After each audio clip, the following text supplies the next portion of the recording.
Voilà, cette semaine, c'est Parashat Para, et c'est la troisième de la série des 4 parashiotes qui précèdent le mois de Nissan. Et dans Parashat Para, on va lire, donc, sortir un Sefer Torah spécial pour Parashat Para, dans lequel on va lire la Parashat de Chukat, dans laquelle donc sont énoncées toutes les halachot de celui qui serait touché par une Tum'at Met, qui, pour se purifier, doit passer par une purification de la vache rousse. Il y a différentes formes de Toum'a. Il y a la Toum'a d'un Sheretz, par exemple, qu'on contracte Bemaga par le toucher. Et pour le Sheretz, il suffit d'aller au mikvé pour se purifier. Il y a une Toum'at Nevela, donc c'est pas un reptile mort, mais c'est un animal mort. Bemaga ou Massa, on contracte cette Toum'a en touchant, en la soulevant, même si on ne l'a pas touché. Et aussi, on peut être nitarim ba mikvé, tout simplement. Le matmet, c'est une toum'a très tenace. Il ne suffit pas d'aller au mikvé, et il faut impérativement, pour retrouver un état de pureté, après s'être rendu impur au contact d'un mort, d'ailleurs c'est même be'ohel, quand c'est un yehudi mort, c'est be'ohel, et sous le même toit. Et la façon de retrouver cette tahara, c'est par la haza'a de la vache rousse, bon, il y a beaucoup d'halachot. C'est une toum'a donc tenace, c'est une toum'a aussi qui se propage plus d'une certaine façon que les autres toum'ot, puisque quelqu'un qui touche un sheret ou une nevela, il est avatouma et il est métamé adam vekelim, mais le adam, l'homme qui contracte une toum'a par celui qui a, par le sheret, n'est-ce pas? Après, il ne peut plus entamer un autre. Le sheret, il est avatouma. L'homme qui a touché le sheret, il est tamé, parce qu'un homme devient impur en contact d'un avatouma. Mais lui, si cet homme-là qui a touché le sheret touche un autre homme, il n'est plus tamé. Ou des kelim, il n'est plus tamé. Par contre, quelqu'un qui contracte une touma au contact d'un mort, le mort étant avi avot, donc celui qui l'a touché, il est av. Donc celui qui a touché un sheret, il ne peut pas entamer un autre homme. Celui qui a touché un mort, il entamer un autre homme. Non. Ouais, ouais. Mais pour l'instant, en tout cas, disons, donc il est avis à vote. S'il est avis à vote, Asvedin est que lui, il est avatouma. Et s'il est avatouma, donc celui qui a touché un mort, il rend tamé un autre homme. Celui qui a touché un chéret, il ne rend pas tamé. Celui qui a touché un chéret, il est tamé lui-même, il ne rend pas tamé un autre homme. Donc la toumatmet, elle est tenace. Il faut impérativement la paradouma. Et elle est aussi, elle se propage de façon plus forte. Se propage plus fort. Mais, attention, la Toumat Met est moins restrictrice d'une certaine façon que les autres Toumot. Je donne un exemple. Est-ce qu'un Tmemet a accès au Machane Lévia? On sait que dans les Mishnayot, il y a, dans la Torah, dans les Mishnayot, il y a 3 camps, entre guillemets, concernant les Toumot surtout. Il y a Machane Shechina, Machane Lévia et Machane Israël. Est-ce qu'un Tamé Betum Atmet peut être dans Machane Lévia? Réponse, oui. Le Tamé Betum Atmet ne peut pas avoir accès à Machane Shechina, mais il peut avoir accès à Machane Lévia. Par contre, un Zav, par exemple, celui qui a un écoulement maladif, est-ce qu'il a accès au Machane Lévia? Non. Lui, il n'a pas accès au Machane Lévia non plus. Mais il peut être dans Machane Israël. Quel est le Tamé qui n'a pas accès même au Machane Israël? Le Metzora. Le Metzora, lui, il est exclu des trois. C'est Yeshev Bechutz la Machane. Le Tamé Betumatmet, paradoxalement, donc, il se propage plus, il est plus tenace, mais moins restrictif. Il peut être dans Machane Lévia. Il est exclu du Machane Shrina, mais il peut être dans Machane Lévia. Celui qui a Tumatzav, il peut être dans Machane Israël, pas dans Machane Lévia. Celui Metzora. C'est pour cette raison, c'est un exemple, que ceux qui prétendent connaître les dimensions exactes du Beth Amikdash, considèrent que même si aujourd'hui on est tous Betoumatmet, ils ont tort, hein, je précise, mais là je suis dans la théorie, la pratique on ne connaît pas. Mais dans la théorie, donc est-ce que aujourd'hui on est tous Tmeim Betoumatmet? On ne peut pas rentrer dans ce qui s'appelle Machane Shrina. En Yerushalayim, il y a 3 machanot. Il y a le Machane Shrina qui est la Hazara. Dans la Hazara, c'est Machane Shrina. Tamé Betoumatmet, il n'a pas accès là-bas. Est-ce qu'un Tamé Betoumatmet, il peut rentrer dans le Harabaït? Oui. Le Harabaït, c'est Machane Levia. Le Harabaït, c'est Machane Levia. Quelqu'un qui est Zav, il ne peut pas rentrer dans le Harabaït. Pourquoi? Parce que le Zav, il est exclu du Machane Levia. Non. Précisons, le processus de purification d'un Zav n'a pas besoin de paradouma, mais il a besoin d'un Mayan. Il a besoin donc d'une source, ce n'est pas un mikvé. Mais Tzora, lui, il n'a même pas le droit d'être dans Yerushalayim. Donc Yerushalayim, c'est Machane Israël. Harabaït, c'est Machane Levia. Et Hazara, c'est Machane Shechina. Le Tamé Betoumatmet n'a pas accès au Machane Shechina. Le Zav n'a pas accès au Machane Levia.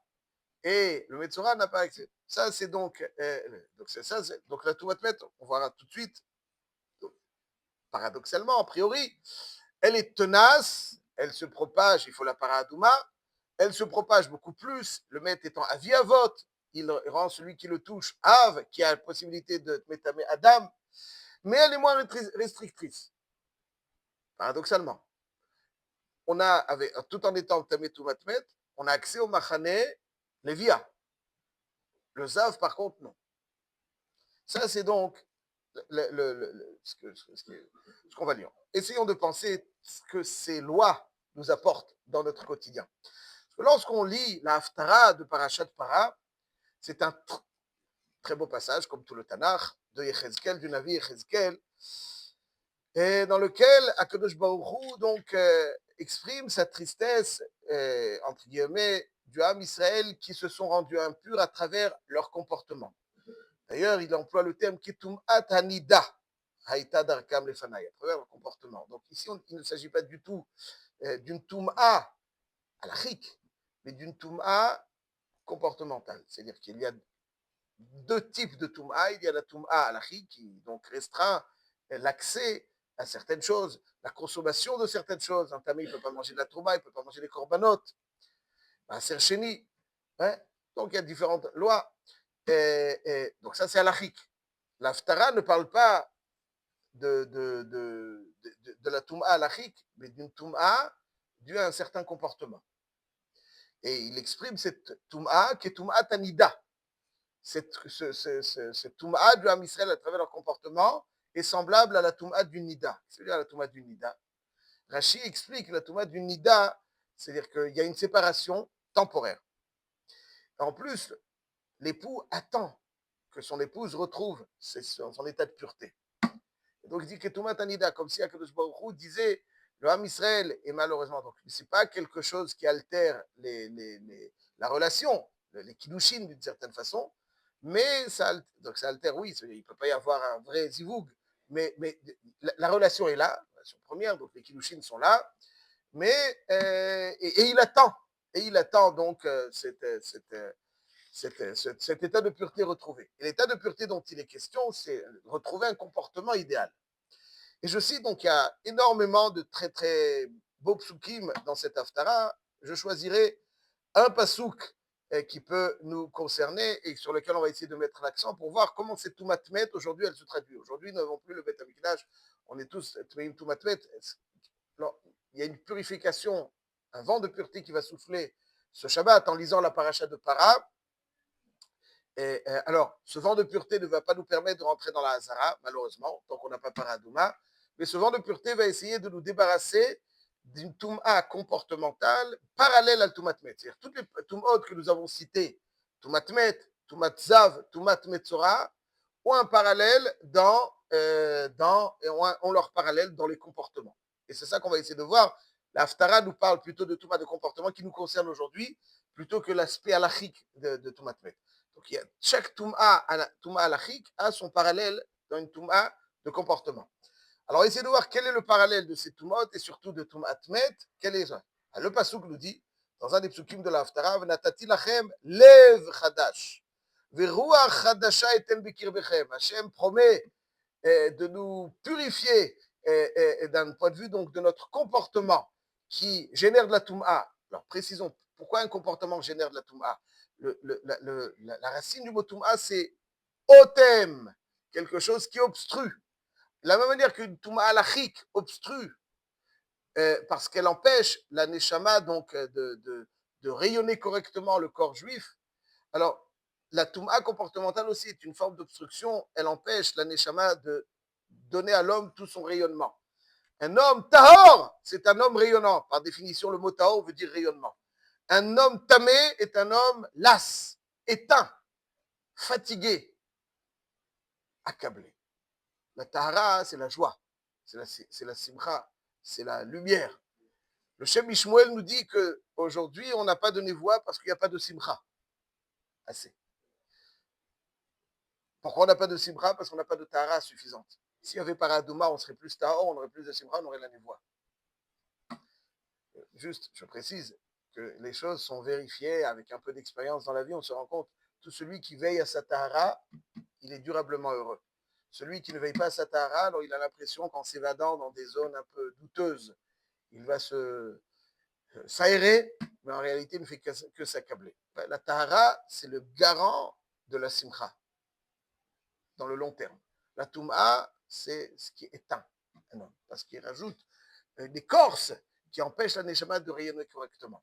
Donc la touma comportementale aussi, d'une certaine façon, génère cette obstruction, cette réalité qui va obstruer et qui va empêcher les rayonnements de la neshama, qui est donc le bien le plus précieux d'un juif, de l'alimenter et de lui offrir ce rayonnement. Et nous allons voir donc, concernant Toumat Met, et tenter de se débarrasser de ce que, dans le comportement, il y a de parallèles à Toumat Met.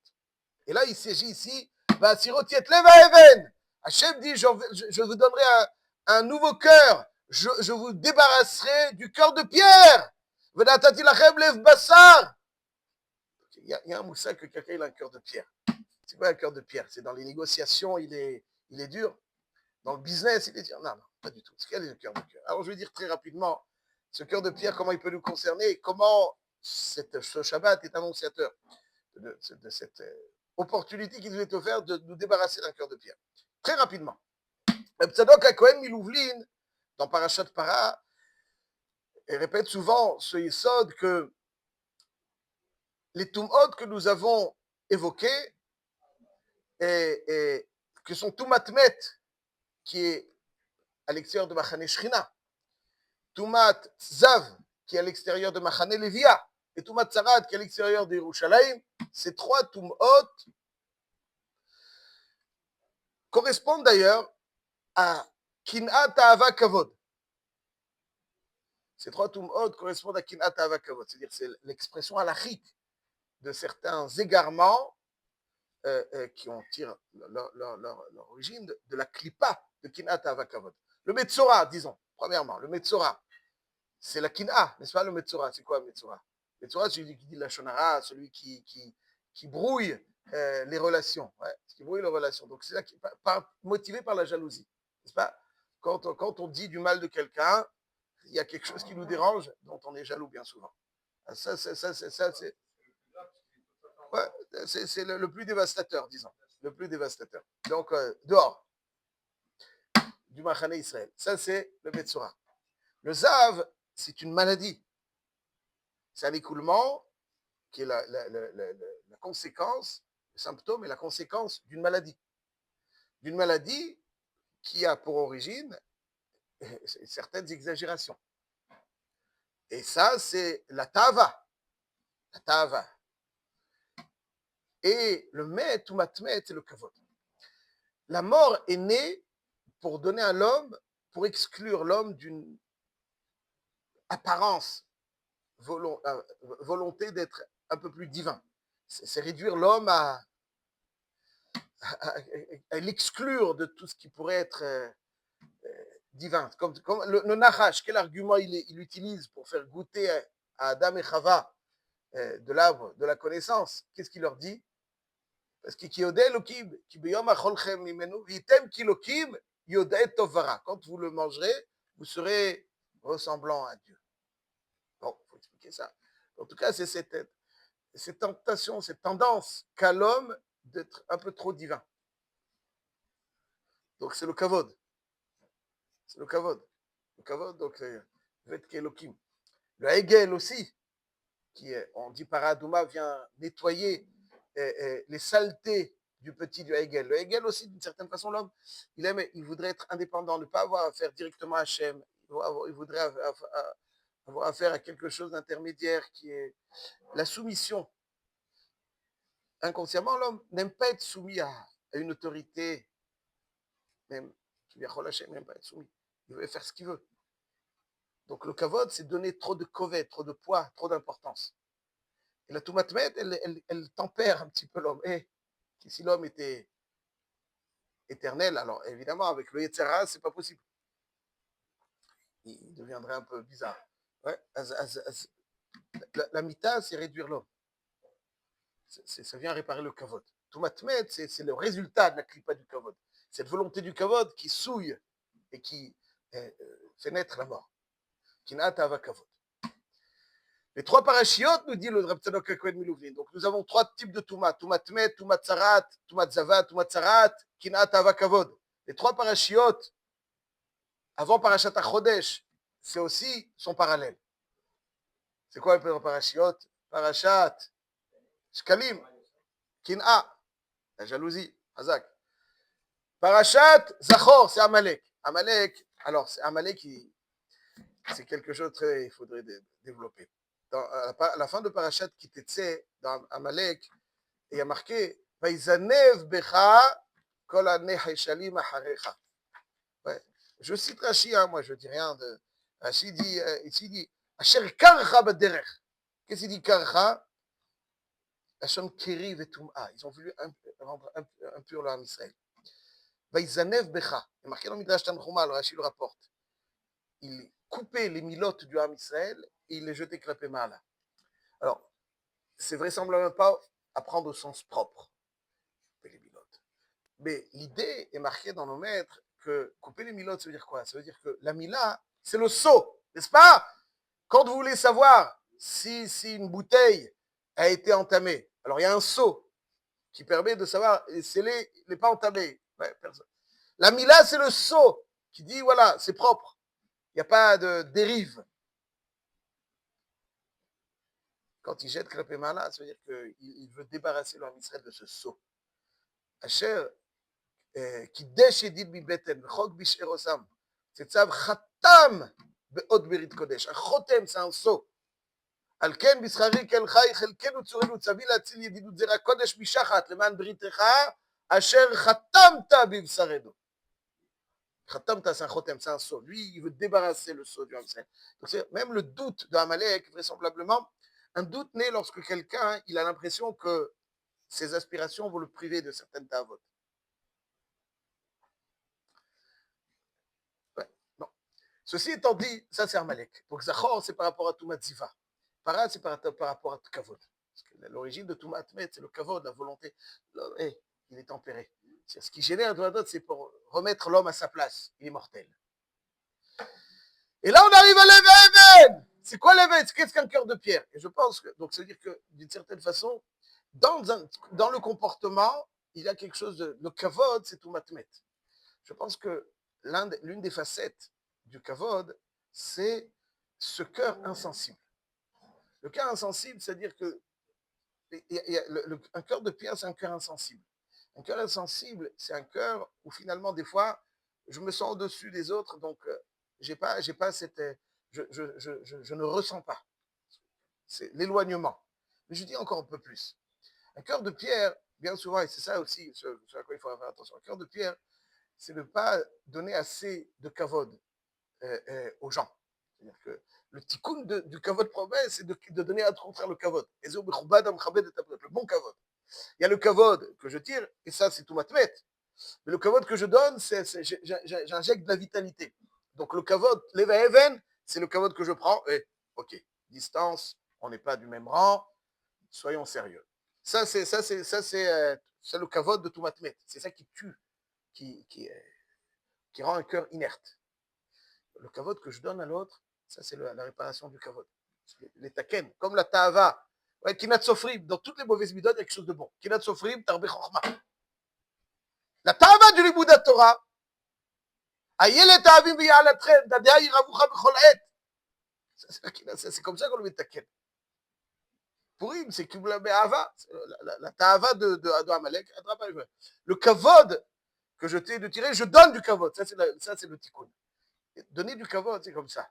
Donner du kavod, c'est pas. Je donne du kavod. Mais il y a quelque chose, je pense que le plus beau kavod qu'on peut faire aux gens, c'est leur sourire d'abord, c'est sûr. Comme Rabbi Moshe Alevi a l'habitude de faire. Mais je pense qu'il y a quelque chose qu'il faudrait rajouter le kavod qu'on donne. Des fois dans la vie, et là il y a quelque chose qui est important. Des fois dans la vie, on a le cœur. Vous avez des personnes qui contractent leur cœur parce qu'ils ont eu des expériences où ils ont eu le sentiment d'être trahis, où ils ont le sentiment d'être déçus. Quand quelqu'un a le sentiment d'être trahi et d'être déçu, il contracte son cœur, il ne veut plus de vraies relations. Parce que les relations, une vraie relation, c'est compter sur quelque chose, et sur quelqu'un, sur quelque chose, et cette déception qu'une certaine relation a pu occasionner fait en sorte que j'ai peur, je me méfie, je suis méfiant. Donc pour être méfiant, il y a une carapace, je mets une carapace, je protège, il n'y a pas de, il y a pas de, il y a pas d'investissement, il y a pas, donc je coupe quelque part le manque de confiance, la suspicion que j'ai, la méfiance que j'ai, ça c'est ce qui. Et donc un homme des fois perd de très belles choses parce qu'il ne vibre plus. Vous sentez des cœurs qui sont des gens qui ont une, c'est de la pierre. Ouais, ils ne ressentent plus les gens, ils n'investissent plus dans les gens, ils ne vibrent plus parce qu'ils ont peur de s'attacher. Ça, c'est un cœur de pierre. Or, on rate de très belles choses dans la vie quand on a peur de s'attacher. Quand on a peur de s'attacher aux gens. Et malgré les déceptions, malgré les trahisons dont on a pu être des fois l'objet, il faut savoir redonner confiance à l'autre. Il faut savoir redonner confiance aux choses. Parce que c'est uniquement de cette façon que véritablement on vit. Parce qu'un cœur mort, un cœur inerte, c'est la conséquence bien souvent des déceptions, des trahisons, c'est vrai. Alors, en ces cas-là, l'homme, il se ferme, carapace, il n'y a plus de relation, il ne s'expose plus. Enlever le cœur de pierre, c'est être capable de vivre. La vie, effectivement, elle a des fois ces contours qui sont décevants. Mais ce n'est pas pour ça qu'il faut renoncer. Il faut prendre les choses avec courage et optimisme.